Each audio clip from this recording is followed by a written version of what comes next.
Namaskar everyone. Today we are going to start question number 12 of exercise 9.1. अब question number 12 में क्या है बच्चे, वहां पर एक बिल्डिंग दी हुई है। बिल्डिंग के जस्ट सामने, अब बिल्डिंग के टॉप से एंगल ऑफ एलिवेशन क्या बन रहा है, मतलब एक टावर है बिल्डिंग के जस्ट सामने और उसके बिल्डिंग के टॉप से एंगल ऑफ एलिवेशन, क्योंकि जब नीचे से ऊपर की तरफ देखते हैं तो एंगल ऑफ एलिवेशन बनता है, तो वहां पर एंगल ऑफ एलिवेशन आपको दिया हुआ है विच इज 60 डिग्री। और जब हम बिल्डिंग के टॉप से नीचे की तरफ देख रहे हैं, उस टावर की फुट की तरफ देख रहे हैं, तो वहां पर जो एंगल बन रहा है वो angle of depression which is 45 degree. इसी को हमें बताना है। तो यहाँ पे देखिए बेटा, ये हो गया आपके पास A B is building, clear. Building की हाइट कितनी दी हुई है क्वेश्चन के अंदर, बिल्डिंग की हाइट गिवन है 7 मीटर, क्लियर। और उसके जस्ट सामने हमने मान लिया कि यहाँ पर एक टावर गिवन, ये हो गया टावर, ये टावर गिवन है और उनके ये हो गया उनके बीच का डिस्टेंस, क्लियर। अब क्या बोला है, बिल्डिंग के टॉप से, बिल्डिंग के टॉप पर एंगल ऑफ एलिवेशन, जब बिल्डिंग के टॉप पे खड़े होकर आप टावर को सामने का और हाइट के वाले ऑब्जेक्ट को आप देख रहे हैं, यहाँ पे देखो ये हो गया एंगल ऑफ एलिवेशन, कितना दिया हुआ है, ये आपको गिवन है 60 डिग्री, ठीक है। इसको मैंने बोल दिया सी डी, ये हो गया आपके पास ई, यहाँ पे भी 90 डिग्री बन चुका है। अब देखो ये तो हो गया, मैं यहाँ पे ऑब्जर्वर यहाँ पे खड़ा हुआ है, जब ऑब्जर्व बिल्डिंग के, ये है आपके पास बिल्डिंग, ठीक है।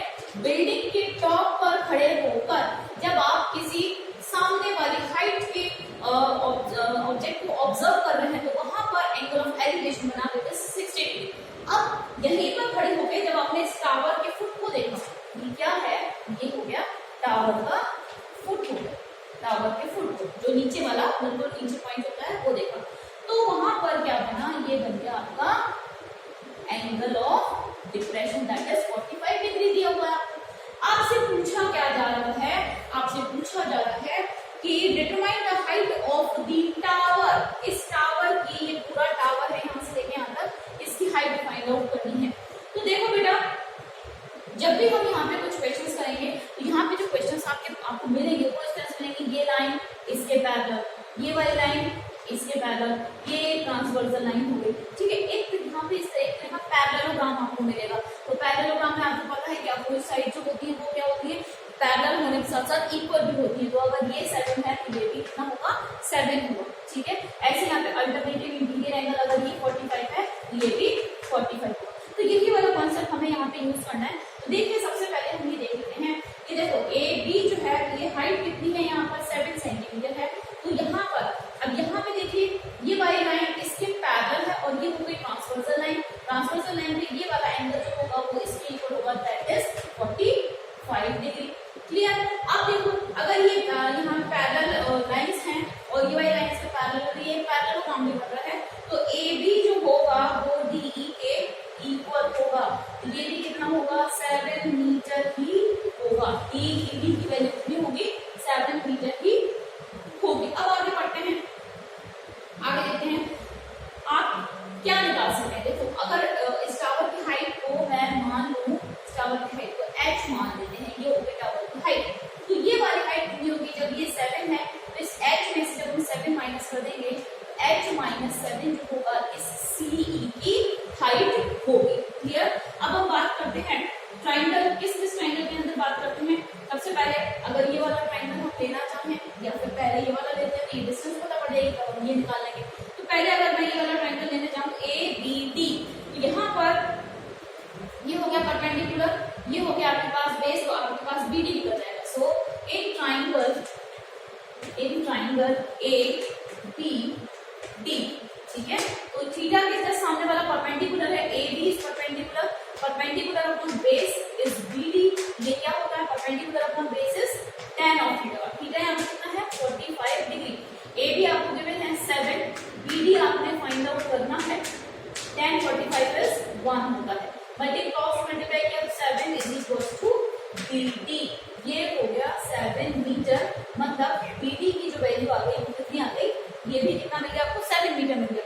अब ये जो 7 मीटर है, ये भी कितना होगा, 7 मीटर होगा, क्योंकि BD is parallel to AE है, एंड जब हम बता सकते हैं कि ये वाली अल्टरनेटिव इंटीरियर पैरेललोग्राम है, पैरेललोग्राम क्योंकि यहाँ पे ये वाली लाइन, ये alternative interior angles are equal, transversal line are here is here and these are, so this coordinated become parallelogram. तो ये वाली लाइन जब 7 सेंटीमीटर, तो ए बी भी हमें क्या मिल गई, ए ई यहाँ से लेके यहाँ तक 7 मीटर मिल गई। क्लियर? तो यहाँ पर ये हो जाएगा बी डी जो होगा वो उससे इक्वल होगा ए ई को होगा 7 मीटर। ये आंसर हमारे पास आ गया। अब क्या पूछता है, अब इस ट्रायंगल की बात करो, इस वाले ट्रायंगल की बात करते हैं। ए ट्रायंगल, दूसरा ट्रायंगल कौन सा है, ए ट्रायंगल, ट्रायंगल आपके पास ए ई सी, ठीक है, ए ई सी, थीटा के जस्ट सामने वाला, ये रहा थीटा के जस्ट सामने वाला है आपके पास परपेंडिकुलर, दैट इज सी ई, और बेस है आपके पास ए ई। तो यहाँ पे अगेन tan ऑफ 60 डिग्री, सी ई कितना है आपके पास, h माइनस 7 है, ए ई हमने अभी निकाला है दैट इज 7, tan 60 होता है √3, क्रॉस मल्टीप्लाई किया तो 7 minus h is equal to 7√3 हो गया, ठीक है, और h इज इक्वल टू 7 पे यहाँ पे लेकर आएंगे positive 7, h is equal to 7 निकाला तो √3 प्लस 1 हो गया। चाहे तो आप अपना आंसर यहाँ तक छोड़ सकते हैं, अदरवाइज √3 की वैल्यू रखकर आप 1.732 रखकर इसका सॉल्यूशन कर सकते हैं। तो 1.732 जब आप रखेंगे तो आपके पास आंसर कुछ इस फॉर्म में मिल सकता है आपको, h is equal to 7, 1.732 plus 1, इसको जब आप ऐड करेंगे, मल्टीप्लाई करना पड़ेगा 7 से, इसको ऐड कर देना तो आपके पास मिलेगा 2.732 और उसको मल्टीप्लाई कर दीजिएगा आप 7 के साथ, तो आपका आंसर मिल जाएगा। सो जब आप मल्टीप्लाई करेंगे, जब आप यहाँ पे √3 की वैल्यू रखेंगे 1.732 प्लस 1 और मल्टीप्लाई और प्लस करेंगे तो आपके पास आएगा 2.3723, ठीक है, 732 और यहाँ पर 2.732 आ जाएगा यहाँ पर, और यहाँ पर जब आप 7 से मल्टीप्लाई करोगे इसको तो आपके पास आंसर आएगा 7 को इससे मल्टीप्लाई करने पर 19.124 मीटर। ये हो गई इसकी हाइट, इस टोटल ये जो आपके पास टावर था इसकी हाइट यहाँ पर उसने दे दी है। तो that is the height of cable tower, cable tower की हाइट है 19.124 metre. Okay, our next question is, question number is 13, question number 13 question में क्या दिया बेटा, एक सी लेवल है और वहां पर एक आपको लाइट हाउस लेवल, ये हो गया सी लेवल, यहाँ पर ये हो गया सी लेवल, और एक लाइट हाउस दिया हुआ, ये हो गया यहाँ पर लाइट हाउस। अब लाइट हाउस के टॉप से ऑब्जर्व किया जा रहा है कि यहाँ पे समुद्र में सी पर दो शिप जो है एक दूसरे के पीछे हैं, और यहाँ पे जब आप ऑब्वियसली जब आप टॉप पर खड़े होकर किसी चीज को ऑब्जर्वेशन कर रहे हैं तो वहां पर ये तो हो गई लाइन ऑफ हॉरिजॉन्टल लाइन हो गई, हॉरिजॉन्टल लाइन हो गई, हॉरिजॉन्टल लाइन। तो जब आप टॉप पे खड़े होके किसी चीज को नीचे की तरफ देख रहे हैं तो वहां पे एंगल ऑफ डिप्रेशन बनता है। यहाँ पर जब हमने देखा कि ये जो हो गया आपके पास एक, यहाँ पर ये थीटा, जो भी यहाँ पे गिवन है क्वेश्चन देख लेते हैं, क्वेश्चन में क्या गिवन है, यहाँ पर थीटा गिवन है वो है आपके पास 30 डिग्री। एक ऑब्जर्व किया यहाँ पे खड़े होके कि एक शिप जो था 30 डिग्री पे, आपको पता है लाइन इसके पैरेलल होकर ट्रांसवर्सल लाइन हो गई, ये भी 30 डिग्री, ये तो एक शिप हो गई, इसको नाम देते हैं हम ए बी सी, ठीक है। दूसरी शिप जस्ट उसके पीछे थी, इस तरह से एक दूसरे के पीछे हो गई, तो वो जब ऑब्जर्व किया तो उसका जो एंगल था वो यहाँ से लेके यहाँ तक, दैट इज 45 डिग्री, ये हो गया 45 डिग्री। तो ये जब 45 डिग्री ये ट्रांसवर्सल लाइन होगी, ये भी कितना होगा 45 डिग्री होगा। यहाँ पे हम नाम देते हैं ये हो गया डी। ये शिप है एक सी पोजीशन पर है, एक डी पोजीशन पर है, हम यहाँ पे खड़े हुए हमने देखा एक शिप जो है दूसरे के एक दूसरे के पीछे आ रहे हैं, ये आपका लाइट हाउस है, और इस लाइट हाउस की हाइट भी गिवन है, हाइट यहाँ पर गिवन है 75 मीटर, 75 मीटर इस लाइट हाउस की हाइट गिवन है। क्लियर? अब आपको क्या निकालना है, इन दोनों के बीच का डिस्टेंस निकालना है। क्या निकालना है?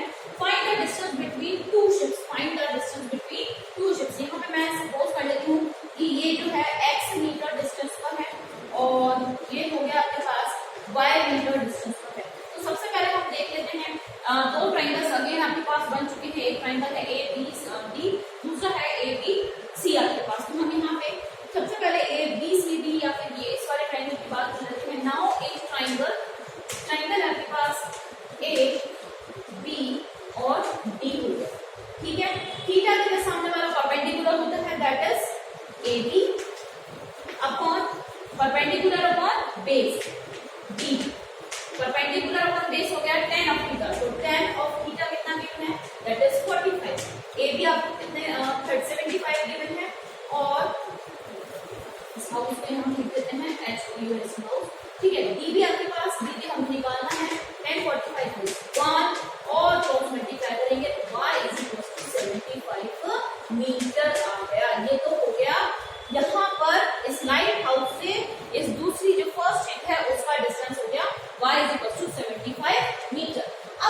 निकालना है ये वाला डिस्टेंस भी, तो हम क्या करेंगे, अब लेंगे ट्राइंगल, इन ट्राइंगल आपके पास हो गया ABC।